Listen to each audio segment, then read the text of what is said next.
Muy buenas a todos desde serenitymarkets.com. Soy Diego Puertas y este es el vídeo de visión semanal. Estoy grabando el lunes 4 de diciembre de 2023. En este vídeo veremos un poco todo lo que ha ocurrido en el mes de noviembre, por qué ha habido este movimiento tan fuerte en los bonos. También comentaremos el precio del oro, el movimiento que ha tenido, que ha alcanzado máximos históricos, incluso en el día de hoy ha tenido un movimiento un poco peculiar. También comentaremos la situación del rally de fin de año, de si podemos tener continuidad, ya que Goldman ha hecho algunos comentarios un poco en contra del rally y vamos a ver un poco cómo funciona la estacionalidad en diciembre, qué está pasando, cómo está saliendo dinero de las llamadas 7 magníficas y está entrando a pequeñas compañías, especialmente Russell 2000 ahora mismo está teniendo un gran rendimiento respecto al Nasdaq 100. Así que nada, dicho eso, vamos con el vídeo.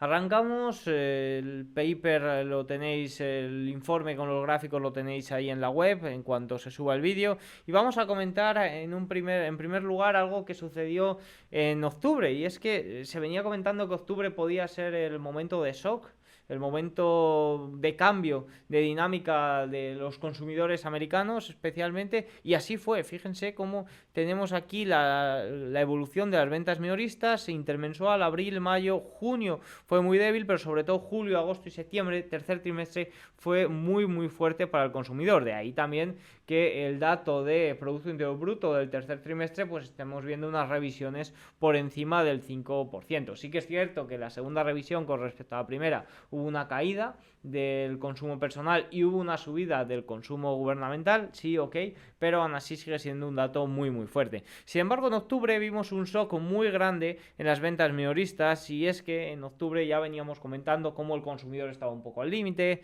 el exceso de ahorro se estaba agotando, la tasa de ahorro estaba desplomándose y sobre todo llegaban esos préstamos, ese reinicio del pago de los préstamos estudiantiles que han estado sin pagarlo en los últimos desde la pandemia, y sí que es cierto que eso ha provocado o ha añadido una cantidad de dinero durante los últimos meses que podían utilizar los consumidores afectados, que en este momento van a dejar de utilizar. Por tanto, todo apuntaba a que en octubre iba a ser un momento drástico para el consumidor estadounidense y así lo ha sido.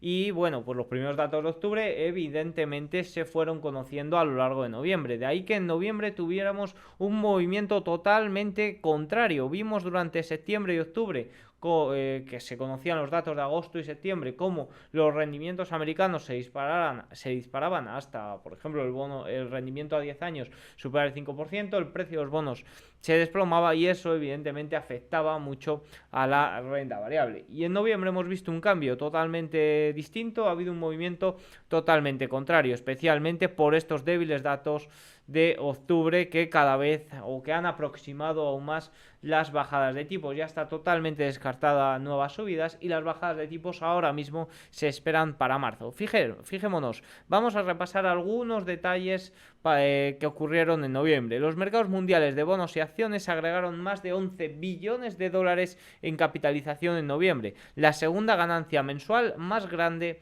de la historia, después de noviembre de 2020 que agregó 12,5 billones, un movimiento bastante espectacular entre acciones y bonos. De hecho, vamos a ver cómo la cartera 60-40 lo hizo bastante bien. Los bonos especialmente tuvieron su mejor mes desde diciembre de 2008 y los bonos estadounidenses se dispararon a su mejor mes desde 1985.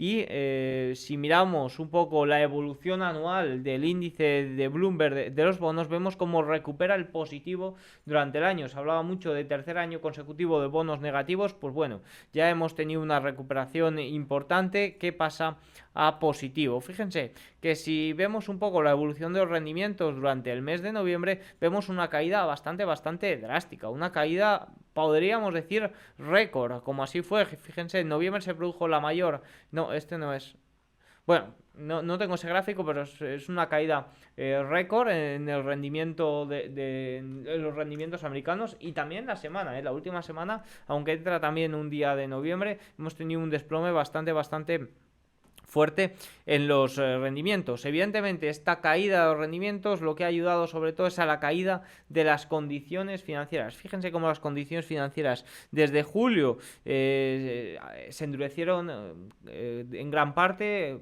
ayudado por el aumento de los rendimientos americanos, y con esta caída de los rendimientos americanos, fíjense cómo las condiciones financieras ya vuelven a unos niveles más normales de los últimos meses, por debajo del nivel de los 100. Esto ha sido un movimiento récord. Fíjense que es la mayor flexibilización mensual absoluta de las condiciones financieras en la historia, remontándonos a datos que conocemos desde 1982. Ha habido una caída de las condiciones financieras récord.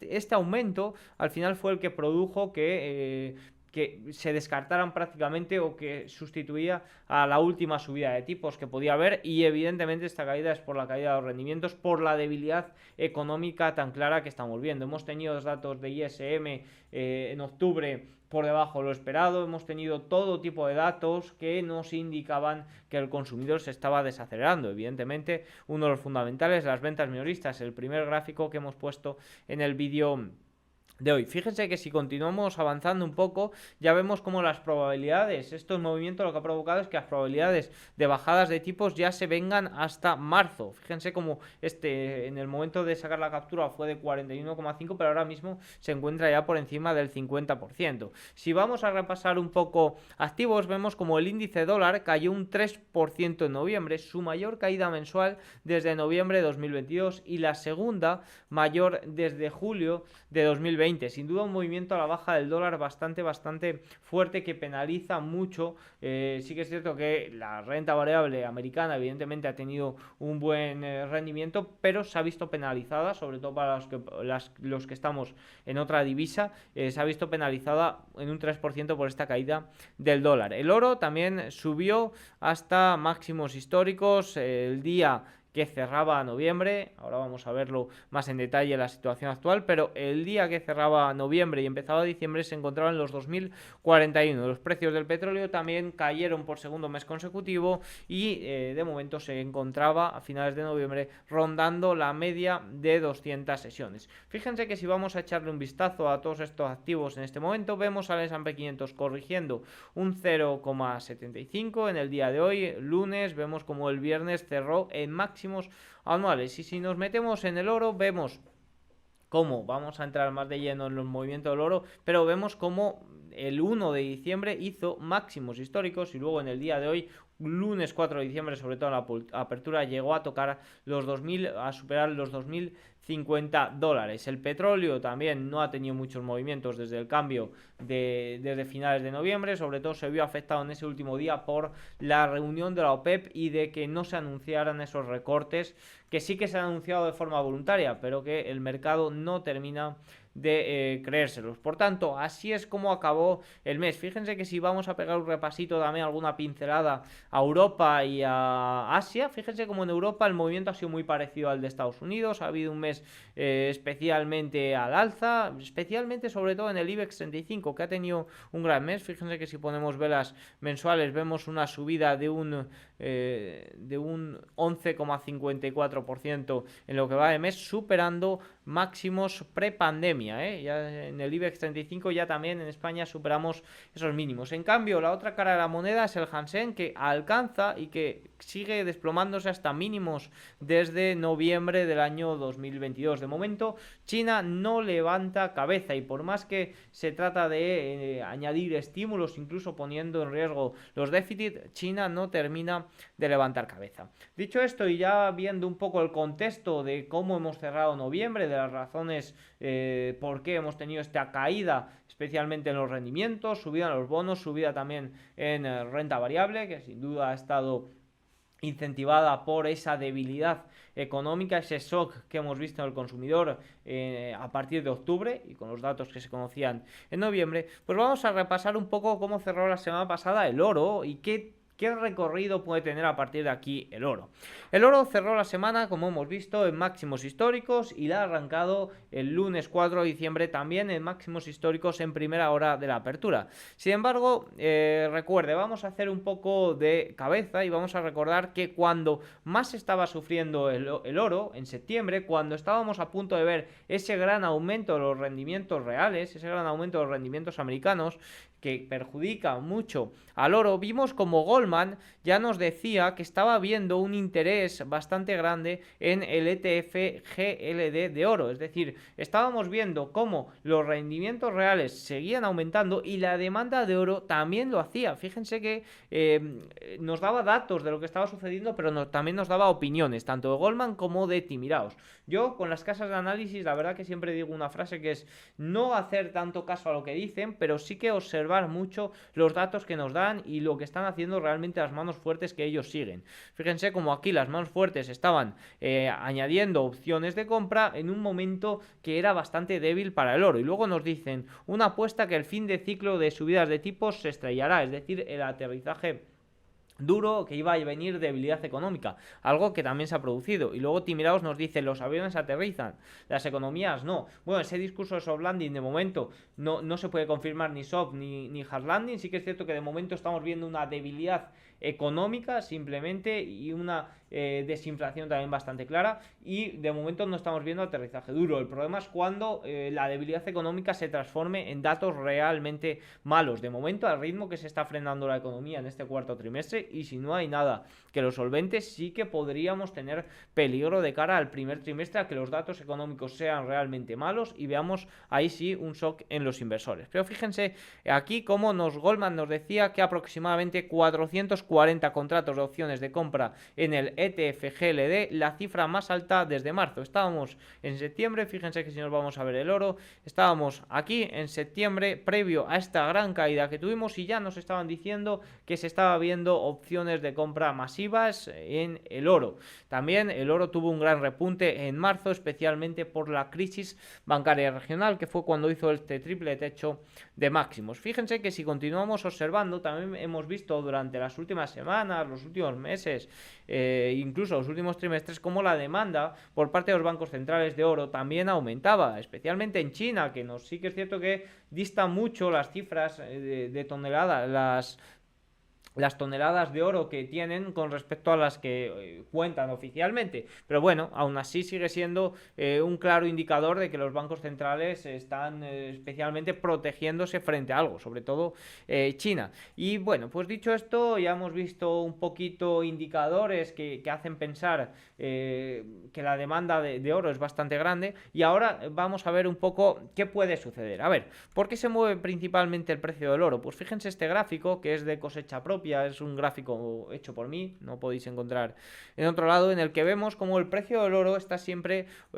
inversamente, o siempre suele estar inversamente correlacionado con el precio de los rendimientos. Caen los rendimientos, sube el oro. Fíjense que ha sido así, este gráfico lo coge desde el año 2000. Fíjense que una caída de los rendimientos especialmente fuerte fue hasta el año 2012, y ahí tuvimos un gran repunte del oro. Luego sí que es cierto que el oro corrigió cuando los rendimientos se quedaron prácticamente laterales entre el 1,5 y el 3%, y luego sí que es cierto que tuvimos un gran auge del oro, especialmente con la caída previo a la pandemia y tras la pandemia de los tipos de los rendimientos americanos a 10 años. ¿Qué ocurre? Que luego, con este nuevo ciclo alcista para los tipos de interés y que ha impulsado al alza los rendimientos americanos a 10 años, que ha pasado del 0 prácticamente al 5%, pues hemos visto como el oro se mantenía en niveles elevados, se mantenía en un rango lateral por encima de los 1800 en vez de corregir. Evidentemente, esto ha sido un claro indicador de que la demanda se estaba manteniendo fuerte, como estamos viendo, y en cuanto a los rendimientos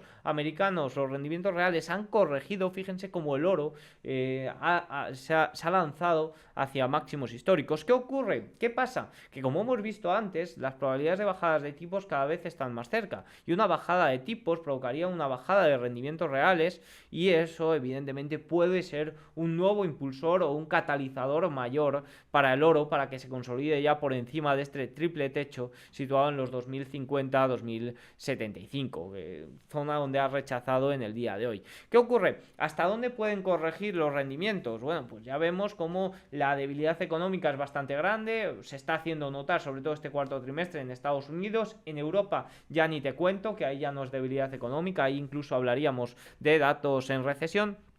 Por tanto, las bajadas de tipos parece que van a llegar más pronto de lo que en un primer momento se esperaba. Incluso se está hablando para el primer trimestre del año 2024. Evidentemente, eso provocaría caída de los rendimientos. ¿Hasta dónde? Pues claro, aquí hay que ver un poco dónde se instaura la nueva dinámica. Mínimo un 3%. Recuerdo esas palabras que decía Harnett, que decía entre 5 y 4% de debilidad económica, por debajo del 4%, ojito, porque ya serían datos bastante recesivos, ¿no?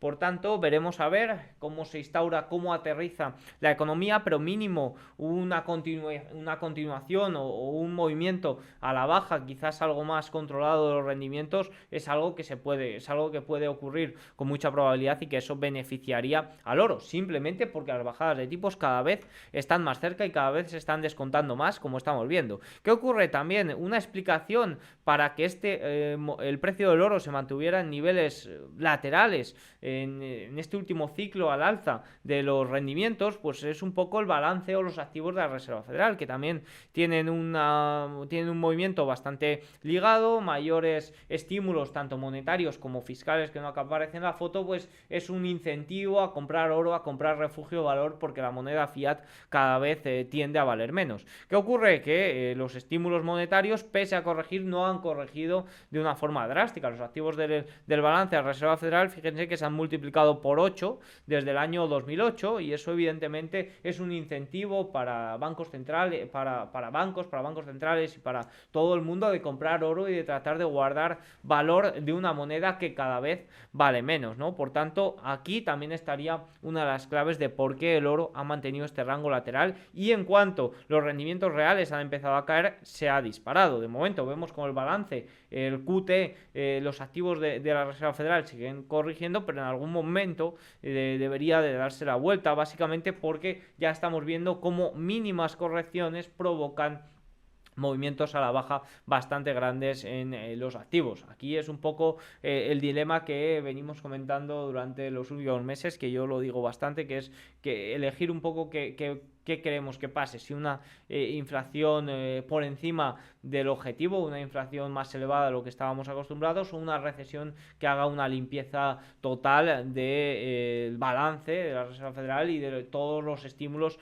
a los que nos estamos acostumbrando. Yo tengo una frase quizás un poco fuerte, pero que lo pienso de verdad, que es que el mercado es un drogadicto, y ahora mismo si le quitas su droga, que son los estímulos fiscales y monetarios, pues parece que no va a ningún lado, parece que puede sufrir grandes correcciones. Evidentemente, esas grandes correcciones vendrían muy bien para el saneamiento del sistema, pero esto ya es otro vídeo aparte, y simplemente aquí estamos comentando un poco la situación del oro. Más cosillas interesantes, sobre todo que nos dice Goldman, de hasta dónde puede llegar o de qué movimiento puede tener el oro a partir de aquí. Fíjense que nos dice, se compró un frenesí de opciones de compra de oro, tanto para futuros como para ETF, el GLD que hemos comentado antes. Como se muestra en este gráfico, la acumulación de interés abierto entre 2000 y 2500 ha sido implacable durante la última semana, alimentada por el creciente optimismo de que las tasas están listas para disminuir. Evidentemente, en el oro también tiene gran influencia aspectos geopolíticos, consecuencias que puedan ocurrir.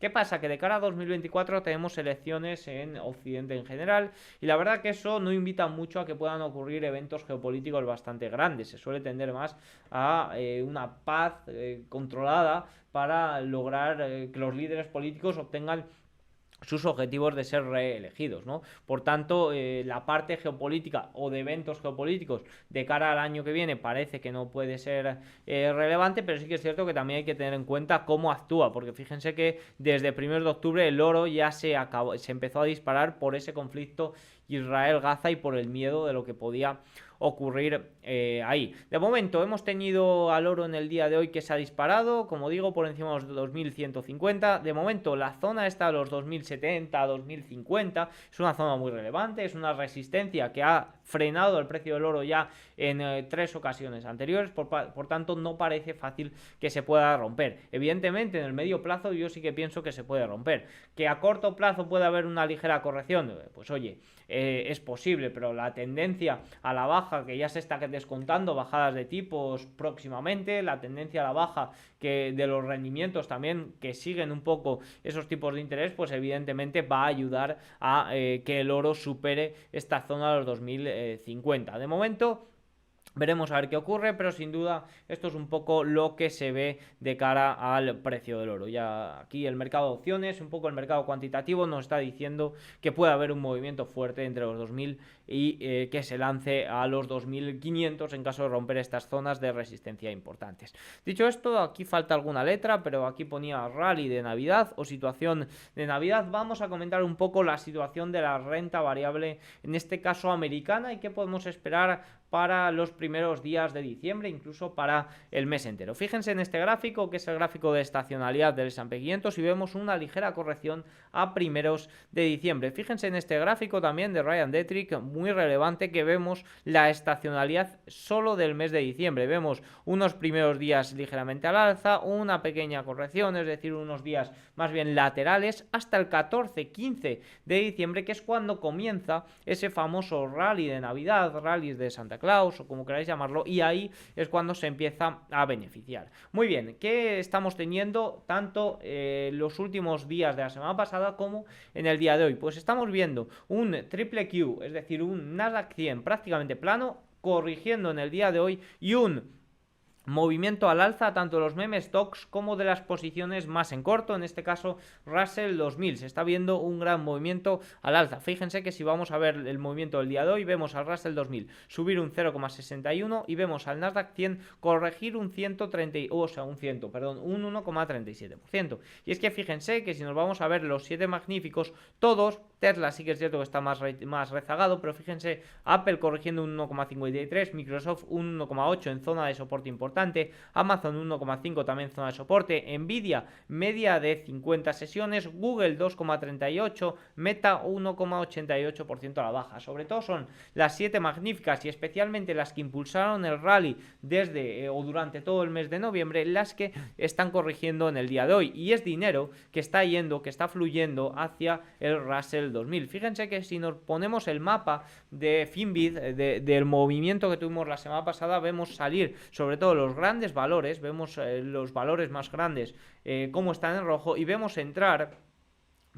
subidas en los valores más pequeñitos. Y esto de entrar a subir no lo digo yo, sino que fíjense aquí como Goldman nos dice que en los últimos 5 días el Russell 2000 ha superado las 7 magníficas en un 4,6%, uno de los mayores diferenciales hasta la fecha. Y nos dice que no es solo cierre de cortos. Fíjense, la toma de ganancias de megacap tecnológicas durante los últimos 3 días está desplazándose hacia zonas del mercado más sensibles a los tipos y rezagadas. O sea que no es simplemente cierre de cortos, que evidentemente es lo que está impulsando realmente a estas compañías, sino que también estamos viendo ligeras estamos viendo entradas a partir de salidas o de recogida de beneficios de las 7 magníficas, que por cierto, y por comentar, las 7 magníficas no suelen tener tan buen rendimiento de cara al rally de fin de año. Fíjense este gráfico que representa muy bien los cierres de cortos, y es que el viernes pasado vimos un movimiento muy fuerte en el índice largo corto de los hedge funds, es decir, los valores que se pusieron corto, o sea, en los que estaban cortos tuvieron mejor rendimiento de los que están largos.